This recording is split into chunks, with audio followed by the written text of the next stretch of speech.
kuna hawa ndugu wawili, wa kike anaitwa Omotola, wa kiume anaitwa Rotimi. Wana gari lao hilo ambalo wanapigia kazi. Rotimi ni dereva, alafu Omotola anatisha kama konda. Omotola akapiga debe kwa dakika kadhaa, gari ikajaa na akawaambia abiria kabisa kwamba yeye hana chenchi, wahakikisha wamepanda na hela kamili. Basi gari ikaondoka. Muda kidogo wakafika kituo cha kwanza. Akashuka dada mmoja akatoa hela kubwa. Mambo gani tena haya? Si nilisema kabisa sina chenchi. Mimi sikusikia bana. Nipe chenchi yangu niondoke. Wewe naye mpe lake, si alisema kabisa kama una chenchi usipande. Mimi sikusikia bana. Hukusikia? Madam, shida nini? Si alisema kabisa kama una chenchi usipande. Mbona unatusumbua? Vumbi lilitimka pale. Huyu anataka chenchi, huyu chenchi hana. Ili kuepusha mambo mengi, Rotimi akamwambia Omotola amrudishie tu hela yake waondoke. Haya bana, kesho yake wako nyumbani. Omo yuko busy anapika na mdogo wao wa mwisho anaitwa Noah yuko pembeni anajisomea. Punde akatokea huyu dada anaitwa Felicia. Huyu ni jirani yao tu, ila wao wanamuita aunti kutokana na jinsi wanavyoishi naye. Sasa hapa nawapa taarifa kwamba nilimuona anko wenu mitaa ya juu kule. Yuko busy anawaambia watu kwamba nyie mmemdhulumu gari. Huyo mzee mjinga sana. Hilo gari katuachia baba yetu ili tuweze kumudu maisha. Alafu na yeye bado analitaka. Mimi nilikuwepo naye hospitali ile siku, anamwahidi baba kwamba atatutunza. Lakini angalia sasa hivi yuko wapi? Sasa hawa washikaji wamefiwa na wazazi wao wote wawili. Yaani familia nzima wamebaki watoto tu na wote bado ni wadogo. Omotola na Rotimi ilibidi waache shule ili wapige kazi waweze kumhudumia na kumsomesha mdogo wao Noah. Noma sana.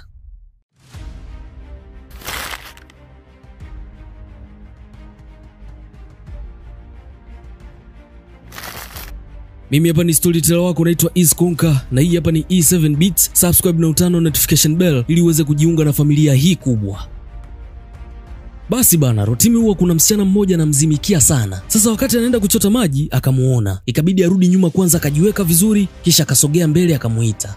Hawa wawili wamekuwa wakikutana mara kadha wa kadha, lakini msichana amegoma kabisa kusema jina lake anaitwa nani. Basi leo akamrahisishia kazi jamaa. Ukiotea herufi ya kwanza basi nitakwambia jina langu naitwa nani. Mchizi akataja herufi zote wapi, anakosea tu. Akakata tamaa kabisa akasema ataotea tena siku nyingine. Kabla hajaondoka ndo akamwambia sasa kwamba jina lake anaitwa Binta. Oh, Binta. Mida usiku huku nyumbani, Noah anaombea chakula. Wazee wao waliwakuza katika malezi ya dini sana. Rotimi akatoa pesa mfukoni akampatia Omo. Ya nini sasa hii? Ya vitabu vya Noah alivyoomba, English na Mathematics. Noah akashukuru. Rotimi anajitahidi sana kuhudumia familia yake. Kesho yake asubuhi, Rotimi akamwambia Omo akishamlipia vitabu Noah awai mapema kituoni sababu hawezi kuwa dereva na konda kwa wakati mmoja. Omo akasema sawa. Ile mchizi anataka atoke, Omo akamrudisha asali kwanza. Rotimi akasali chapchapu huyo akawai mzigoni. Yaani imewabidi wabebe majukumu ya wazazi wao ili wahakikishe Noah akosi chochote. Gari nayo ikiwagomea wanaichokonoa wenyewe, inawaka wanaingia mzigoni. Sasa mida baadaye Rotimi anazunguka mtaani anakusanya watu. Wacha Binta naye atokee. Dereva inaenda wapi? Mchizi akaanza kujikuna kichwa. Si Rotimi? Ndio. We ndo dereva? Ndio mimi ndo dereva. Si mdogo sana kuendesha gari. Ogai muondoa gari tuondoke bana, acha story. Rotimi ikabidi amkatae Binta kwamba aendi hicho kituo anachokwenda yeye. Akachomoa gari akaondoka. Mida jioni huku mtaani kuna huyu mama akamuita Noah. Ndo alikuwa anatoka shule. We ndo Noah sio? Ndio. Afu naongea na wewe unaweka mikono kiunoni. We ndo ulimpiga mwanangu? Ndio. Unaitikia kabisa. Kwa nini ulimpiga? Alikichora kitabu changu. Alichora kitabu chako. Haya nilikutuma umpige. Sema nakuelewa. Kwa kuwa wazazi wako hawapo ndo unajifanya hauna adabu. Haya piga magoti hapo. Baadaye Noah anarudi nyumbani analia kishenzi. Rotimi na Omo akamwahi kumuuliza shida nini. Ndo kuwapa story sasa ilivyotokea. Nenda kakae pale. Washikaji wakatoka nduki kwenda kumtimbia huyo mama. Wanakuja race kishenzi wanamuita jina lake. Kwa nini umpige mdogo wangu? Anawajibu ovyo tu. Omo akavuta fimbo jampiga nayo ikaponyoka. Wakamshusha chini, walimweka makofi mengi, wakamtelekeza hapo kisha wakasepa zao. Wakarudi nyumbani na bashasha kubwa wamemkomesha. Washikaji wako radhi kufanya chochote kwa ajili ya mdogo wao. Basi bana, siku nyingine Rotimi anatembea mtaani, kwa mbele akamuona Binta. Akabadili uelekeo chapchap. Kumbe Binta ashamuona bana. Akamuita Rotimi.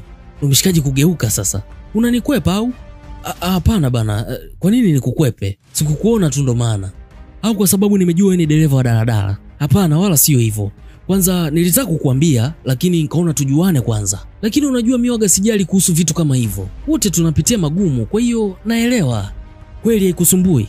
Hiyo wala hakuna shida. Hata hivyo unaenda wapi? Natembea tembea tu kwa sababu huwa tunafunga hesabu mapema sana siku za Jumamosi. Mnafunga?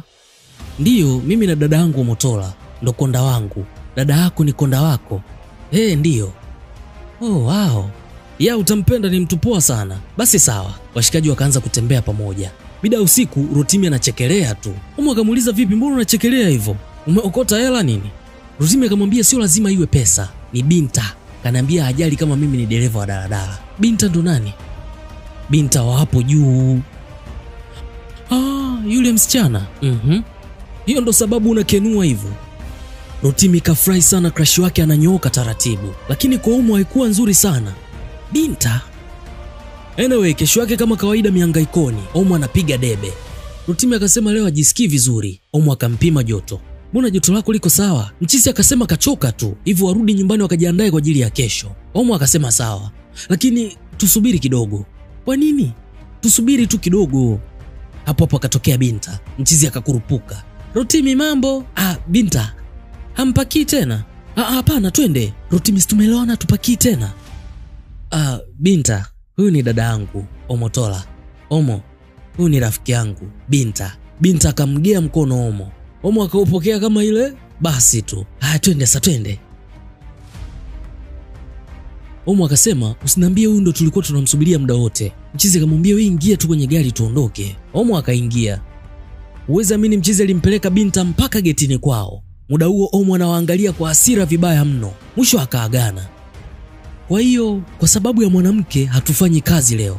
Na ukutaka hata kubeba abiria wengine wakati tunakuja hapa. Mimi sikujua kama ni mbali kiasi hiki. Ila twende tu, hakuna namna. Wakaondoka pale.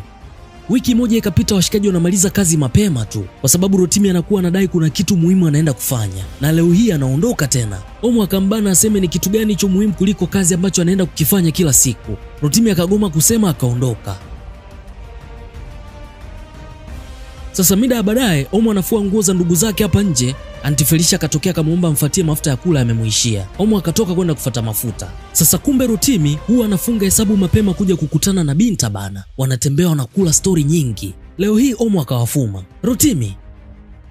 Binta akamsalimia Omo lakini Omo hakujibu. Akapita pembeni akasepa. Kwani jamani kuna shida?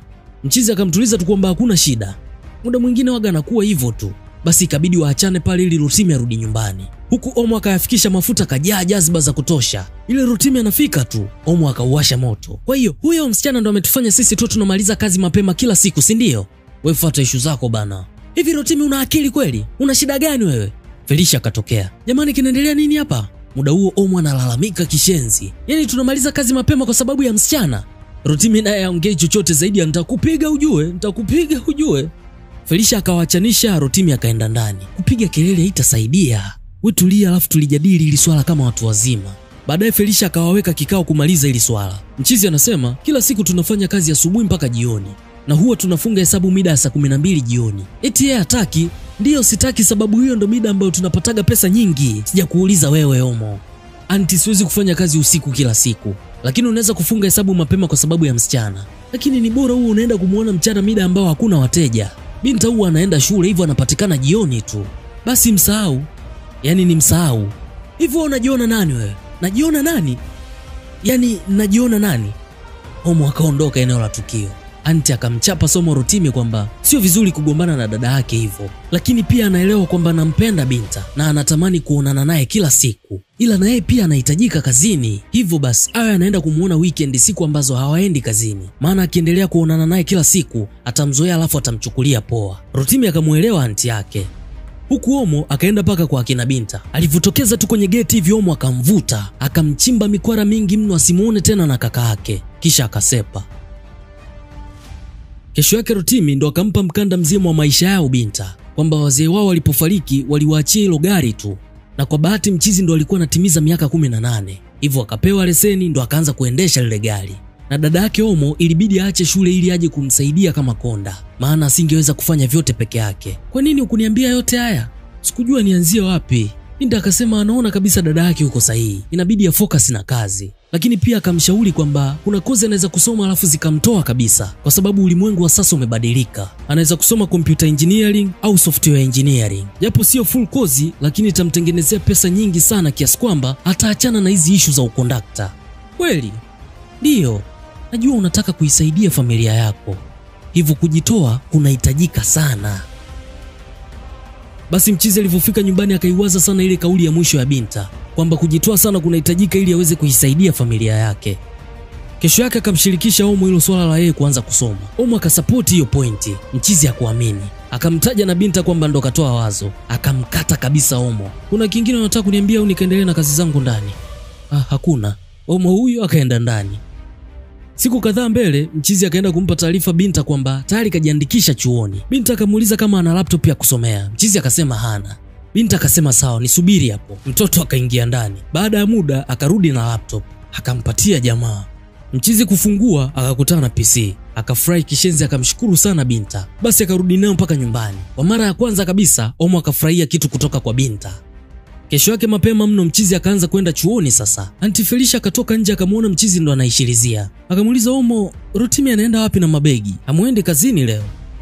Anaenda chuoni, anasoma kompyuta sasa hivi. Wow, hiyo nzuri sana. Lakini mtawezaje kujigawa na kazi? Tutajitahidi tu, tutakuwa tunaenda mapema alafu baadaye jioni ataenda chuo. Safi, nimeipenda hiyo. Unajua hawezi kuwa dereva miaka yote Lakini hata hivyo mkihitaji chochote au msaada wowote msisite kuniambia, nitawasaidia. Omo akasema sawa. Basi mchizi akawa anasoma kwa bidii sana. Rotimi, unafanya nini hapo? Nafanya project yangu. Project gani? Kwa nini ukufanya jana usiku? Nilikuwa nimechoka. Nilivyomaliza kuendesha niliunganisha chuo. Lakini Rotimi, unajua kabisa tusipofanya kazi asubuhi na jioni tutawezaje kuishi humu ndani? Lakini pia na mimi nisipofanya hizi project sitoelewa kitu, na nisipoelewa nitawezaje kufaulu ili niwasaidie nyie? Mimi sina muda wa kuongea. Naomba tukutane nje, tunaenda kazini. Mwisho wa siku Omo akawa anaona pesa wanayopata siku hizi ni kidogo sana kwa sababu wafanye kazi masaa mengi. Hivyo akamwambia jamaa kama ikiwezekana aache shule tu. Yaani niache shule kisa wewe umesema. Akamfyonza kisha akasepa. Sasa kuna siku Noah akaumwa ghafla. Omo akamweka mgongoni kumwaisha hospitali huku Felicia anafuata kwa nyuma. Muda huo huku Rotimi yuko na mpenzi wake Binta. Stori ni nyingi mno zinapigwa. Simu ya Rotimi ikaita kucheki hivi ni Omotola. Mchizi akagoma kupokea kwa sababu anadhani Omo anataka ajue tu alipo afu aanze kumpigia kelele za kurudi nyumbani. Na Omo ameanza kumpigia jamaa masaa mawili sasa yamepita na zote mchizi hapokei. Basi stori zikaendelea. Baadaye usiku mwingi ndo Rotimi anarudi nyumbani sasa. Ulikuwa wapi Rotimi? Nimekupigia mara ngapi ukupokea? Nilikuwa busy bana. Busy na nini? Najua ulikuwa na huyo msichana wako mpuuzi. Toka ukutane naye hautujali kabisa sisi.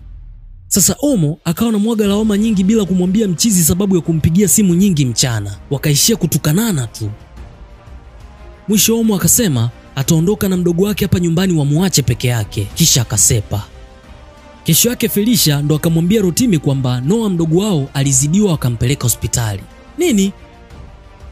Alipatwa na homa ya ghafla, lakini alivyopigwa sindano kadhaa joto lake likashuka na akaruhusiwa. Ndio maana alikuwa ananipigia simu nyingi sana na mimi sikupokea, na wewe ndo ukafanya aogope zaidi. Unajua dada yako anaweza kuonekana mieyusho, lakini kuna kitu kimoja na kiogopa sana, kupoteza familia yake. Lakini usijali, kila kitu kitakuwa sawa. Rotimi akajuta sana. Huku nako Omo anatembea peke yake analia kishenzi, anasema ataondoka na mdogo wake pale nyumbani wakaanze maisha yao peke yao. Maana mchizi toka akutane na huyo Binta amekuwa kama kajitenga nao hivi. Anamsikiliza yeye tu. Kesho yake Rotimi anatoka ende chuo, akamkuta Noah hapa nje. Akamuuliza Omo yuko wapi? Noah akasema hajamuona kabisa toka jana. Mchizi akampima joto. Akamuuliza unajisikiaje sasa hivi? Najisikia poa tu. Basi mimi naenda chuo, ila Omo atarudi. Na ukihitaji chochote mwambie Aunti Felicia. Mchizi akasepa. Baadaye Omo alivyorudi akapaki mabegi kila kitu kisha akaondoka na Noah. Wakahamia kwenye pagala moja hivi hakuna hata godoro. Noah akasema hawezi kukaa hapa, bora amrudishe tu kwa kaka yake. Omo akamhakikishia kwamba hapa yupo salama, atamtunza na kumhudumia. Kwa hiyo yeye atulie tu. Noah akatongozeka. Omo akatoka kwenda kumtafutia chakula. Huku Rotimi anarudi nyumbani, anashangaa kukiona chumba chepesi. Shangaa watu wako wapi? Kukagua nguo, hakuna nguo zao. Akajua tu hao watakuwa wameondoka. Akapiga simu nyingi mno haziokotwi. Basi akatoka nje kwenda kumuuliza Felicia, akina Omotola wako wapi? Felicia naye ajui. Piga simu ya Omo lakini haipatikani. Rotimi ndo akazidi kuchanganyikiwa. Ikabidi atoke kwenda kuwatafuta. Huku washikaji maisha ndo yameanza, wanalala chini. Niliuliza kila mtu jana na kuna mama mmoja hapo juu ndo kaniambia aliwaona wanaondoka na mabegi. Lakini kwa nini afanye hivyo? Rotimi akapata idea. kwamba Omo hawezi kumwacha Noah asiende shule. Hivyo akatoka nduki mpaka shuleni kwa akina Noah, nako pia kupata chochote. Ndo akazidi kuchanganyikiwa mara mbili. Huku Omo na Noah wanauza maji na juisi mtaani, wanazunguka kila kona mzee. Baadaye walivyorudi nyumbani, Noah akawa analia anataka kurudi shule. Kapigwa na jua hana hamu. Omo akawa anamtuliza tu kwamba mambo yatakaa sawa na ataendelea kusoma. Sasa kuna siku Omo yuko mihangaiko kama kawaida, akakutana na anko wake. Mchizi akampiga kitambaa cha uso. "Huwezi kusalimia sio?" Omo naye akarudisha kibao. "Shida yako nini? Yaani unampiga babako? Wewe baba yangu gani?" Sasa huyu jamaa ndo anko wao anayelitakaga lile gari la kina Omo alioachiwa na baba yao. Lakini pia aliachiwaga majukumu ya kuwatunza watoto na marehemu baba yao, ila jamaa yuko busy na mambo yake tu. Hana muda nao kabisa. Basi akamvuta mkono Omo akaangusha beseni lake. Omo alimpiga makofi huyu mzee mpaka akabaki katoa macho tu. Akajitetea akasema yeye hawezi kupiga wanawake, ila anaenda kwa kaka yake kumuonesha kazi, kisha akaondoka. Omo akajaribu kumpigia Rotimi mara kadhaa ili amjuze kuhusu jamaa kwamba anakuja huko, lakini hakumpata. Na kweli mzee anko akamtimbia Rotimi kazini, akaanza kumnyang'anya funguo za gari. Kabla hajamkopua, washikaji wa pale kijiweni wakatokea kumsaidia Rotimi. Walianza kumpiga huyu mzee, analeta wizi kijiweni. Punde akatokea Omo na Noah, wakamkombatia jamaa. "Uko sawa kweli?" "Ya, niko poa, usijali." Basi wakarudi wote nyumbani. Mshikaji akamwomba msamaha Motola, kisha akasema ataacha kwenda chuo, lakini pia hataongea tena na Binta. Anataka kufocus na familia yake tu. Omo akasema sawa. "Nimewamisi sana." "Tulikumisi pia. Na sisi hatukutakiwa kuondoka. Sisi bado ni familia." Wakapata kumbato la kizungu. Felicia naye akamlalamikia sana Omo kwa maamuzi aliyoyafanya. Akamsisitiza asije kufanya makosa kama hayo tena. Basi washikaji wakaendelea na maisha yao kama kawaida. Wanapiga debe na nini. Kuna siku Omo akampigia Binta na akamwomba msamaha kwa yote aliyotokeaga hapo katikati, na akamwombea nafasi nyingine kaka yake, maana jamaa aliyavunja kabisa mahusiano. Kabla hata Binta hajajibu chochote, Omo akakata simu. Mida usiku, Omo akamshauri Rotimi kwamba badala ya kuacha shule kabisa, ni bora akaulizie chuoni kama kuna vipindi vya weekend tu. Ila kweli. Alafu sikuulizaga hata kama wanavyo, mimi nilichukuaga hivyo hivyo walivyonipangia. Basi tukipata vitu vitaenda poa. Mchizi akafurahi sana. Pia Omo akamwambia kwamba aliongea na Binta na anaonesha kumjali sana jamaa. Rotimi akafurahi mara mbili, walau dada yake kamkubalia wifi. Sasa mchizi akaenda chuo na akaambiwa kwamba hakuna vipindi vya weekend, ila kuna vya mchana tu, vinaanza saa 4 asubuhi na vinaisha saa 8 mchana. Binta akawa anahofia itakuwa ngumu kwake. Mchizi akasema wala hakuna tatizo, sababu huo tunapiga mzigo asubuhi sana na mida ya jioni. Basi wote wakalipitisha hilo wazo. Hivyo mishale ya saa 8 Omo akawa anaanza kupiga debe ili Rotimi akifika ni kuwasha gari na kuondoka. Na kweli mzee mchizi akawa anajitahidi sana kuwahi. Miezi 9 ikapita. Kuna project mchizi alikuwa anaifanya paka na sweat yani. Omo akawa anampepea ili endelee kufanya kazi kwa bidii. Kesho yake akaitwa ofisini na lecture akamwambia yeye na timu yake wanatafuta vijana wadogo wenye uwezo mkubwa kwenye coding. Kwa hiyo baada ya kuongea na mwalimu wako akakutaja wewe na wengine wengi. Hivyo tutawapitisha kwenye mchujo, alafu tutawachagua 3 bora. Kisha tutawapa kazi ya kutengeneza app. Rotimi akashukuru sana. Wiki moja mbele wakawapata washindi 2, Rotimi na mshikaji mwingine tu. Wamewachukua 2 badala ya 3 sababu hao jamaa walionyesha uwezo wa hali ya juu zaidi. Hivyo kukawa kuna haja ya kuwa 3. Mchizi akawapa kazi sasa kutengeneza software ya kampuni fulani hivi kutoka nchi za nje huko. Na wakiweza kufanya hivyo watalipwa kila mmoja $5,000, sawa na milioni 12.5 kwa pesa za Tanzania. Lakini pia watakuwa nalipwa mshahara wa $1,500 kila mwezi, sawa na milioni 3.7 kwa huku kwetu. Washikaji wakafurahi sana. Miezi 3 mbele project ya washikaji ikakubaliwa, wakalipwa dola za Kimarekani 5,000. Omo alifurahi sana baada ya kupewa zile taarifa. Basi maisha yao yakabadilika kutokea hapo. Wakawa wanakula pamba kali na nini, na siku kadhaa mbele Rotimi akapanga apartment kali sana. Nisikilizeni jamani, hii ndo nyumba yetu mpya. Hii ni nyumba yetu? Ndiyo. Kaka, ndo tutakuwa tunakaa hapa? Ndiyo, ni sahihi kabisa, wote tutakuwa tunaishi hapa. Kwa hiyo sasa hivi sisi ni matajiri? Ndiyo. Na hiyo inamaanisha kwamba kuanzia leo hakuna kuendesha gari wala kuuza maji na wote mtarudi shule. Nimeipenda sana hiyo, asante sana kaka. Makumbato tu eneo la tukio. Omo akamshika mkono Noah kwenda kuangalia vyumba. Rotimi akamkombatia Binta. Haya yote asingetokea bila yeye. Hili ni wifi la taifa. Hivi unajua sio kila jasho ni dalili ya maendeleo. Wakati mwingine unauchosha mwili tu kwenye njia isiyo sahihi. Usiogope kusimama, kutazama upya na kuchagua njia inayokupeleka mbali na kwa kasi zaidi. Ndo kilichotokea hapa. Basi Rotimi na Omo akamrudishia anko wao funguo ya gari, maana alikuwa anaitaka sana. Na hapo ndo inakuwa mwisho wa hii movie inaitwa Dumb for Dreams. Niandikie maoni yako hapo chini, umeionaje hii kazi? Mimi hapa ni storyteller wako naitwa Iskonka. Tukutane kwenye video nyingine. Bye. Tuna stress na life wesimami tu inasonga. Movie kali pekee ndo inaweza roho ikakonga. Hauelewi movie ndefu lugha zinagonga. Save time, hii 7B storyteller konka. Wezi cheki movie moja toka juzi. Muda hautoshi na unapenda movie. Tayokata kiu yako ni E7B.